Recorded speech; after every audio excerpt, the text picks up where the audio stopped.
Beberapa hari belakangan ini, kita sering banget mendengar mengenai insentif yang diberikan oleh pemerintah kepada para wajib pajaknya.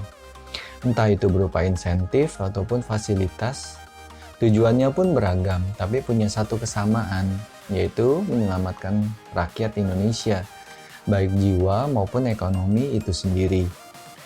Jika kita merunut kembali ke PMK nomor 28 tahun 2020, maka buat yang baru menggunakan insentif ini, kita dibuat sedikit bingung nih, gimana sih caranya biar kita bisa comply sama peraturan ini, yaitu PMK nomor 28 tahun 2020. Sebab ketidakpatuhan di dalam penggunaannya bisa berakibat fatal dan akan sangat merugikan kepada kedua belah pihak. Baik dari sisi bendaharawan pemerintah ataupun instansi, dan juga dari sisi perusahaan yang bertindak sebagai penyedia barang itu sendiri. Di sini saya mau jelasin sedikit nih, khususnya mengenai kaitannya dengan PPN di dalam PMK nomor 28 tahun 2020 ini. Di sini saya hanya akan membahas beberapa hal terpenting saja. Jadi jika pengen baca peraturannya sendiri, saya juga sudah sertakan di dalam link deskripsinya. Jadi bisa diklik nanti linknya, nanti akan langsung masuk ke peraturannya. Sekali lagi saya hanya berniat untuk sharing aja. Jadi tidak ada maksud untuk menggurui, karena saya yakin di luar sana banyak banget yang sangat pintar di bidang perpajakan. Makanya saya pengen memulai untuk sharing, biar para master-master yang lain mulai ikut sharing juga nih. Yuk kita mulai langsung aja ya. Poin pertama, sebelumnya kita harus mengetahui dulu nih, siapa sih yang dimaksud dengan pihak tertentu itu? Karena definisi pihak tertentu ini akan dibawa terus di dalam pembahasan kali ini. Pihak tertentu sesuai dengan pasal 2 ayat 2 adalah yang pertama, badan atau instansi pemerintah. Yang kedua, rumah sakit. Yang ketiga, dan pihak lain. Nah, di sini yang harus kita pahamin adalah pihak lain ini siapa nih? Distributor? Bukan distributor. Toko obat? Bukan juga. Lalu siapa? Kalau sesuai dengan definisi daripada pasal 1 ayat 16, yang dimaksud dengan pihak lain adalah pihak selain badan atau instansi pemerintah atau rumah sakit yang ditunjuk oleh badan atau instansi pemerintah atau rumah sakit untuk membantu penanganan pandemi COVID-19. Nah, kalau ditanya, kan berarti distributor juga membantu dong. Iya, tetapi maksud di sini bukan membantu seperti itu, tetapi lebih arahnya seperti membantu dalam penanganan COVID secara langsung. Oke. Sekarang kita mulai masuk ke poin yang kedua mengenai insentif PPN. Kalau kita baca benar-benar nih dari pasal 2 ayat 1-nya disebutkan adalah insentif PPN diberikan kepada pihak tertentu. Nah, hal yang harus dipahami adalah kalau kita merunut tadi ya pasal 2 ayat 1, yang mendapatkan insentif PPN itu adalah pihak tertentu. Transaksinya apa aja sih? Atas transaksi impor ataupun perolehan BKP, perolehan JKP, dan atau pemanfaatan JKP dari luar daerah pabean di dalam daerah pabean. Ingat ya, yang mendapatkan insentif itu adalah pihak tertentu. Dan ketentuan hal ini yang harus dipahami adalah, sekali lagi, insentif itu hanya untuk pihak tertentu. Oke? Baik atas impor maupun perolehan BKP, JKP, dan atau pemanfaatan JKP dari luar daerah pabean. Intinya adalah bukan pihak penjual yang mendapatkan insentif dari PMK ini. Kalau pihak distributor mau menggunakan insentif, maka bukanlah menggunakan PMK ini. Maksudnya distributor ini adalah yang import sendiri ya guys. Tetapi gunakanlah PMK 34. Khususnya untuk pasal 2 mengenai impor barang untuk keperluan penanganan pandemi COVID-19. Tapi ingat ya, BKP yang tadi telah disebutkan sebelumnya hanyalah yang meliputi produk-produk tertentu.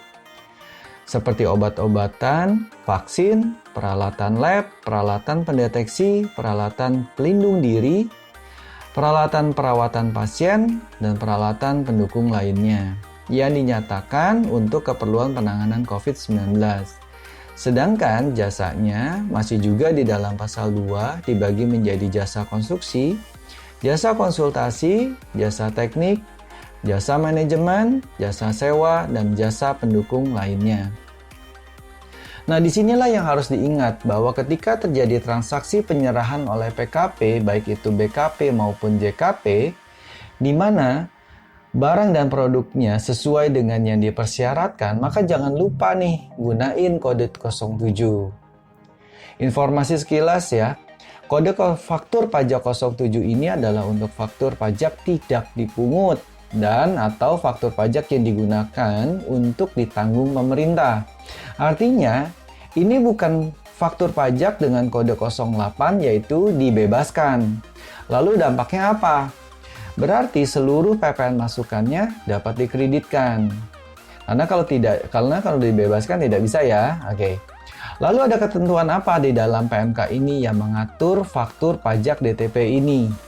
Di dalam pasal 3 disebutkan bahwa faktur pajak tersebut harus memuat keterangan PPN ditanggung pemerintah X PMK nomor ... ya kalau di sini PMK nomor 28 ya, PMK 03 tahun 2020. Ini wajib loh ya. Jadi kalau nggak ada kata-kata ini, faktur pajak yang kita buat bisa dipersalahkan. Kemudian poin keempat, setelah kita membuat semua faktur pajak yang sesuai dengan ketentuan tersebut, lalu apa lagi yang harus kita lakukan?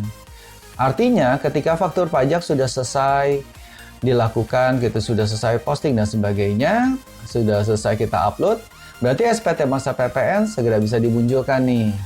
Lalu, artinya kita harus bayar dong yang kode 07 itu. Jawabannya enggak.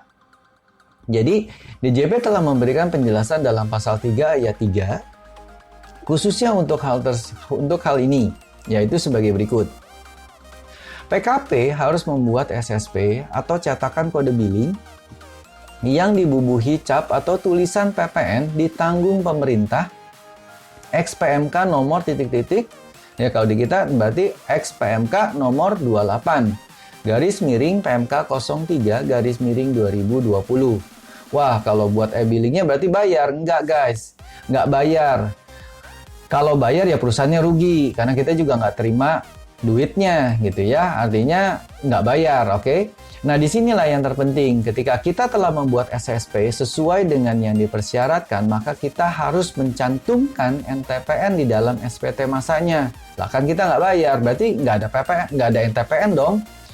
Di sini KPP menginformasikan bahwa NTPN-nya diisi aja 9999, pokoknya sebanyak digit NTPN ya guys. Kalau ada dua, bagaimana NTPN-nya? Artinya ada dua e-billing nih, gimana? Ya udah kita buat 999, belakangnya 8 dan seterusnya. Kemudian poin 5, itu aja? Enggak, masih ada lagi, satu lagi namanya laporan realisasi PPN. Di mana laporan realisasi PPN ini harus sesuai dengan yang ada di dalam lampiran huruf A2. Lalu kapan nih harus menyampaikan laporan realisasi PPN ini? Ada dua periode nih guys.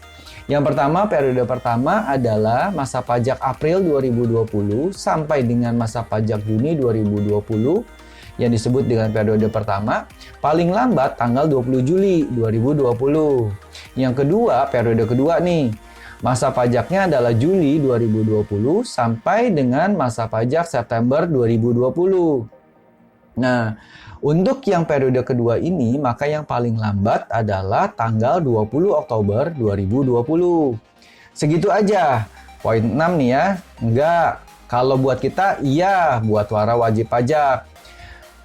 Kalau dari kita sudah lakukan dari yang tadi yang poin 2, poin 3, dan poin 4 sampai dengan poin 5 sudah dilakukan, ya kita selesai. Tetapi khususnya untuk para instansi pemerintah, badan pemerintah, masih ada laporan pertanggungjawabannya.